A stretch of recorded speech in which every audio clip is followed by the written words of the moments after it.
जब लंकापति रावण माता सीता का हरण कर उन्हें लंका ले गया था तो रावण ने सीता को अशोक वाटिका में रखा। सीता माता अशोक वाटिका में एक वट वृक्ष के नीचे बैठकर अपने प्रभु श्री राम का स्मरण कर उनका चिंतन मनन करती रहती थी।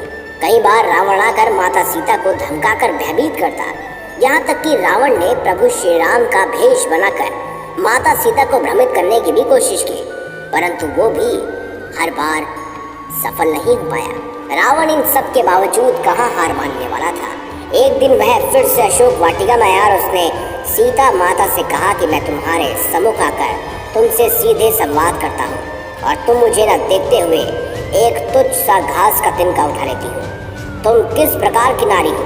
क्या तुम्हें यह तिनका राम से ज्यादा प्यारा है?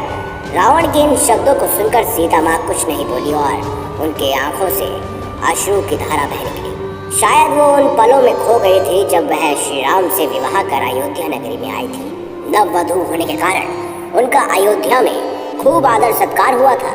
सीता माता का गृह प्रवेश भी बड़े ही उत्सव के साथ मनाया गया था। इसी वक्त एक ऐसी परंपरा भी निभाई गई जिसमें इस घास के तिनके का रहस्य भी छुपा हुआ था।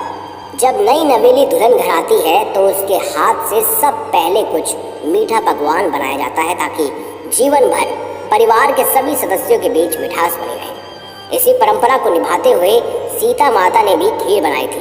खीर बनाने के बाद माता सीता ने राजा दशरथ समेत परिवार के सभी सदस्यों को भोजन पर आमंत्रित कर सभी ऋषि मुनियों को खीर परोसना शुरू किया था।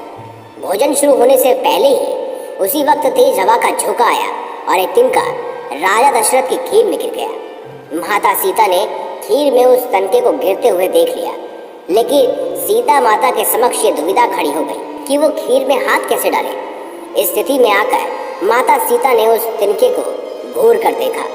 सीता माता के मात्र घूरने से ही वो तिनका जलकर भस्म हो गया। सीता जी ने यह देख संतुष्टि महसूस की कि उन्हें किसी ने नहीं देखा, परंतु उनके इस चमत्कार को राजा दशरथ ने देख लिया था। खीर खाने के बाद अपने कक्ष में जाकर सीता जी को वो कहते हैं कि आज मैंने तुम्हारे द्वारा चमत्कार देखा। आप साक्षात जगत जननी का दूसरा स्वरूप है, परंतु आप इस बात का ध्यान अवश्य रखिए, जिस नजर से आज आपने उस तिनके को देखा है, भविष्य में अपने शत्रु को कभी भी उस नजर से मत देखना।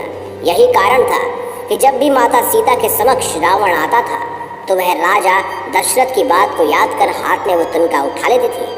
सीता माता चाहे तो रावण को पल भर में ही भस्म कर सकती थी, लेकिन राजा दशरथ को दिए वचन के कारण वो हमेशा शांत रही।